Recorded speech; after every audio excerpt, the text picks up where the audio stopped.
Hello, everyone. My name is Riah, and I will be talking about product strategy today. So, first, a quick introduction. I started my career in engineering and then moved into product management. I have worked at various organizations like Oracle, Expedia Group, and I'm now currently at a startup. And throughout this process, throughout this journey, I have been involved in building products, leading products at various stages of the life cycle. And in the process, I've also been very close to product strategy. So when I first joined Expedia Group, I was actually hired initially to lead the end of life strategy for a product. And after sunsetting that product, I went on to lead a customer care platform during the pandemic up until very recently. So this was essentially a platform serving various travelers, hoteliers, and when we were impacted by the COVID crisis, I was involved in leading one of our company's COVID-19 response strategies as well.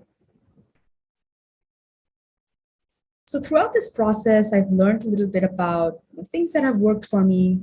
I've learned some lessons. I have made mistakes along the way as well. But I'm hoping to now share with you what I believe leads to an effective product strategy and how you can really use a framework or use an effective process to craft a strategy that can survive unprecedented crises. It can survive difficult or unforeseen circumstances.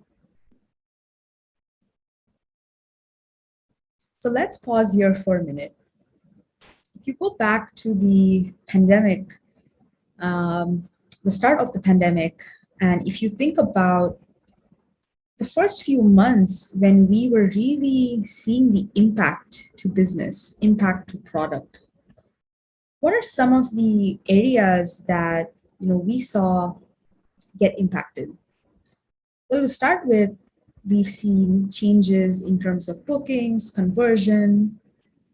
We saw an internal impact in organizations as well. Unfortunately, many organizations were impacted by layoffs and a change in business structure.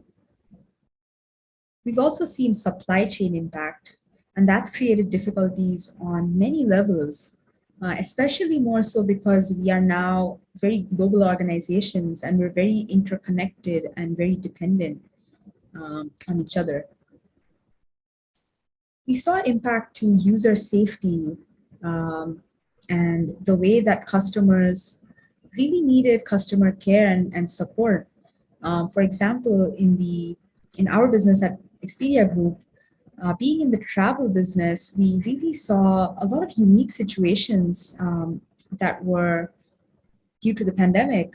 I've worked on projects where we had to help stranded travelers in various ways and forms. I've worked on initiatives where we've even been involved with helping COVID frontline workers and travel in order to meet their duties as part of the crisis. So these were very unique use cases that we never had to think about before. And all of a sudden overnight, we did have to respond. And with all of this change, we've also seen a change in the way that brands and products are being perceived. And that's largely driven by the shifts that we're also seeing in customer behavior. So throughout the course of 18 months, I'm sure that all of us have adapted or changed our habits in some way or form in order to meet our needs and resolve our pain points. And some of those habits are here to stay. So when you think about products, for example, a very good example of this is video conferencing technology. We've had video conferencing technology around for years before this. But it's also true that it wasn't a must-have. It was something that we would use very frequently. But I think it was mostly folks in certain user segments that would need this. But based on the current situation, we've seen an unprecedented rate of adoption of video conferencing technology. I mean, starting from young children to working professionals in every single field, all of a sudden, video conferencing technology has been our primary mode of communication in the last 18 months. And I believe that that's a habit that we've now formed that might stay for longer. And lastly, we've also seen a change in global strategy. So, like I mentioned, we're very interconnected now. Even if you're not a multinational corporation, you are connected in some way or form with other communities, with other regions. And this is because, throughout that process, maybe it's your supply chain, maybe it's your vendors, your partners, maybe it's your users and customers. It is very difficult in today's day and age to not be interconnected in some way or form. And as we think about all these different impacts that we've witnessed, we realize that there's a lot of change that we will see in the future in all of these different aspects. So you're probably wondering right now, well, why are we discussing this and what does this have to do with the topic today? I know we've all lived through this the last 18 months, so why discuss impact today? When you think about it, the only effective way to solve all of this is via a strategy. And that is absolutely necessary and crucial for us to respond. Most of these situations and circumstances that we've seen were completely unforeseen and outside of our control. But strategy is something that is in our control, and that's the reason why we should be very effective with formulating that. And there are lots of reasons to support that as well. I mean, even if you think about it in terms of our physiology, anytime we're faced or confronted in a crisis, we tend to go into a fight or flight mode. And this is something that is natural. We're hardwired as humans to behave in that way. And that unfortunately impacts our ability to be very effective at a time when it's absolutely necessary. So once you have a strategy in place, you're better able to respond instead of react. And it enables anyone in leadership or business to really act from a place of empathy instead of fear, which is something that's absolutely necessary when you're interacting with users or customers. And that's only going to help you in being able to respond effectively. Lastly, there's something to be said about rehearsals creating mastery. So think about any sports player, think about the army. These are areas, these are sectors where those professionals uh, deal with the unknown nearly every single day. And when you think about the army, a soldier does not know what to expect when he's going on a battlefield. But when you think about the tactics that they deploy and the work that they do to prepare for this, it is a lot of strategy. They use a lot of strategy. They plan out scenarios. They think about the realm of what's possible. And that's really effective in even these high risk situations or life and death situations.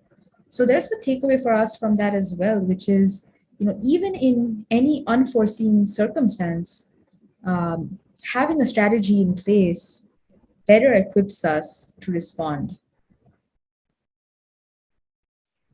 Okay, so now we've probably agreed that strategy is important, and strategy can make us a winner or loser in any unforeseen crisis.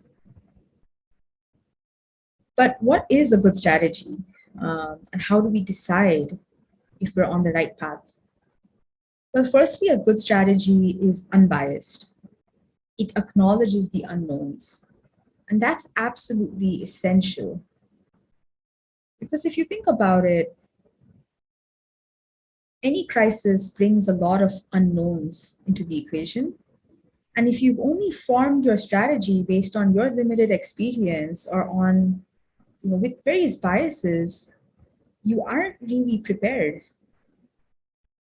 Good strategy is also something that's not ever built in isolation. So it's not something specific to your product, your division, or your organization even. You have to consider the bigger picture. It depends on so many factors, ranging from the external environment of the business that you're operating in. And it even depends on your users. It depends on various trends that impact your customers. And once you think about all of this, you can say you have really thought about multiple scenarios and are better positioned. But strategy is also something that is never stagnant. So it's not so rigid that it can never be changed. It is something that we revisit as we encounter new trends, new behavior shifts. The current crisis is a good reason for us to revisit our strategy and really think about what we want going forward. And lastly, good strategy is proactive. So it shouldn't take us a crisis, or it shouldn't take us some unforeseen problem for us to wake up and say, okay, now we have to think about strategy. And I know that this is difficult because as product managers, we can be involved in so much firefighting. It is difficult to be that intentional about strategy sometimes, but it is absolutely necessary. And if we do it, it has more rewards. So now I'll walk you through a framework on forming the strategy. And this is something that has worked for me. And I think it's very effective because it is very proactive. It thinks about the bigger picture and it takes into account multiple scenarios and multiple strategies. So the first step, we start with the external opportunities and threats. And how do we do this? Well, we analyze the factors that impact the business that we're in. And this can be anything ranging from social changes, legal factors, and compliance that might be associated with it. It could be change in political factors or economic factors. And you might be wondering, well, why would this impact the product? It may not directly impact you. Maybe every factor here is not a direct impact to your product, but most of these will impact your users, your customers. That can subsequently impact their purchasing decisions, their purchasing power. And when you think about the bigger picture, you realize that there's so many opportunities that are present for our businesses, or so many threats that exist due to these factors. So we start by doing this analysis and then we narrow it down to the opportunities and threats that we can see. The second stage of this is introspection. So I have found that this is the most difficult stage because we tend to be biased and we tend to hesitate from asking the difficult questions, but it's absolutely necessary. I think this is something that the sooner we do, the better. It positions us better for success, and it's something that's difficult, but it's absolutely needed. So there are many things that you can do to identify your strengths and your weaknesses. You're probably aware about a few of those areas already, but I have generally found that asking a few of these questions really helps me get down to the truth of it. So starting with your product, how relevant is your product today? Right now, as well as in the future, maybe thinking a few years down the line. And this is something that you might want to validate. Like you can validate this with your market, your users. It's not something that you should decide, right? It has to be free from bias. Then it comes down to thinking about how your business, operates. So it could be your business model. It could be the way that you make decisions as an organization. Some of that could be tech decisions. Are you thinking about technology upgrades? Are you thinking about tech debt? If you are in the tech industry, that is something that we come across very frequently as product managers. And there is a consequence or cost of not doing something as well. And it's only in the crisis that we realize the consequences. So I encourage you to really think about it proactively and just think about it in terms of, what do you need to factor in when you're thinking about your specific product. It's also around how agile you claim to be. So I know we say agile a lot nowadays, but if you were truly an agile team or an organization, this pandemic would have really shown you the truth. So it's coming down to how adaptable you are, how much can the organization handle change. Um, and once you've done all of that, I think a final question is for yourself, which is how proactive are you? Are you intentional about strategy? What can you do better, and how do you plan for it going forward? So now that we've thought about the external factors, that is the opportunities and threats, and now we've thought about the internal factors of our product as well, which is our strengths and weaknesses, we'd start by plotting this out in this matrix. And this is only the third step. There's still one more step, where we actually formulate those strategies. But before I jump into that, I will walk you through a quick example. So for this example, I've taken the use case of traditional grocery stores. So this I've taken the example of Ralph's, which is a grocery store chain in Southern California in the US. You might have other examples or other stores that come to mind.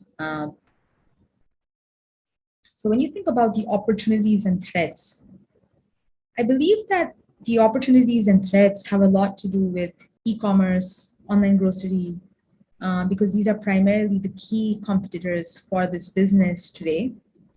And when you think about opportunities, some of this is coming from the new habits that users are forming. Out of those habits, we might be encountering new, more people might be preferring to buy grocery, and previously they may not have been a part of this customer base. Um, there's also the opportunity that exists in online grocery today because there are still so many gaps and unexplored areas. And threats is again the competition that exists because of e-commerce and online grocery. It's also the changing consumer behavior. So traditional grocery stores um, may be losing customers now that customers have formed new habits in the last 18 months. And now when you think about the strengths and weaknesses, well, one of the strengths is that this is a household name. It's formed a reputation over decades in the region. And that has really, I think that's an advantage because they have their supply chain and their inventory and really so many things in place. They have vendor relationships, partner relationships, and all of these things are a huge advantage. And when you think about the weaknesses, though, it's also the fact that they do not have control over all the products because they're dependent on their vendor supply. There might be some weaknesses when it comes to labor because there are new issues that have been coming up in recent years that have really impacted this business. And it's also the lack of technology or modern infrastructure that the competition has already. So when you think about all of these different aspects, I think you're probably wondering now, well, what's next? How do you get to a strategy based on this? And for that, we move into the next part of this framework. So if you look at the top axis, you would see the strengths and the weaknesses listed here. If you look at the left side, we have the opportunities and threats. And now let's take a look at the SO strategies box here for a second. So what we essentially are saying is that we are leveraging our strengths to take advantage of the opportunities that exist. And one example of this could be catering to a new segment. It could be maybe there's a new market segment due to the increased user base, and we could probably take advantage of that, considering that we're already a household name and we have a large inventory that might be very interesting to this segment. If you look at the ST strategy box, this is where we use our strengths to mitigate threats. So this is where we're saying, because of the large network of stores, maybe this business can mitigate the threat of online grocery. And then we think about the weaknesses and the opportunities.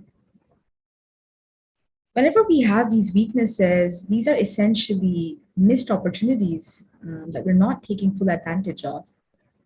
So one thing that we can do here is try to turn those weaknesses into strengths. So while we do not have, the best technology infrastructure right now, we still have expertise in grocery. And if we were to build that technology infrastructure, this could really allow us to tap into this opportunity that we are seeing right now.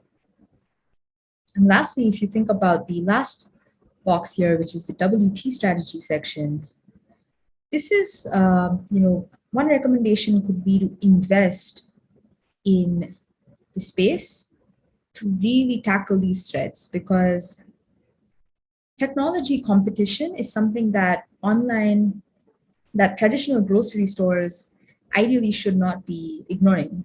And even more so because of the current crisis, where user behavior has changed, and this might be the way of life going forward. So I think it's absolutely important that this business tackles these threats through investing in a way that can change these weaknesses into strengths. So this is one way that we can really think about all of these different scenarios. I've just used one example. When you actually sit down and do this exercise, I can guarantee you would come up with so many different possible scenarios. And it's interesting because when we think about a crisis, it's often these bottom two boxes that we need to really focus on. It's typically our nature to think about the strengths, think about the opportunities, and say that this is the area that I'm going to go after. But it's only in a crisis that we're forced to change in a way that we have to acknowledge and accept the threats that exist. So it is, in our best interest to think about this in a more proactive way and be ahead of that curve. So in summary, what are the steps that we do in this as a part of this process? We start by looking at the external factors. We identify opportunities and threats. We then do some introspection and think about internal strengths and weaknesses. We plot these out, and then we build out scenarios and strategies that combine all of this. And what I really like about this approach is that it allows us to diversify our strategies, because when you go back to this section, right, you're thinking about strategies with a completely different approach in all of these buckets. And if you are able to have a healthy mix of strategy that takes advantage of strengths, but also is mitigating your threats, or tackling your weaknesses, you're better positioned for success, because you're not putting all your eggs in one basket. You are saying, I have various approaches in mind.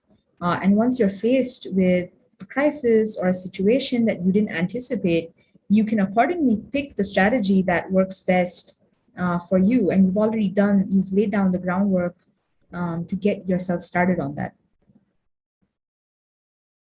So that's it for today. And this technique has really helped me. So I hope that you've learned something out of this session. And thank you so much for listening in.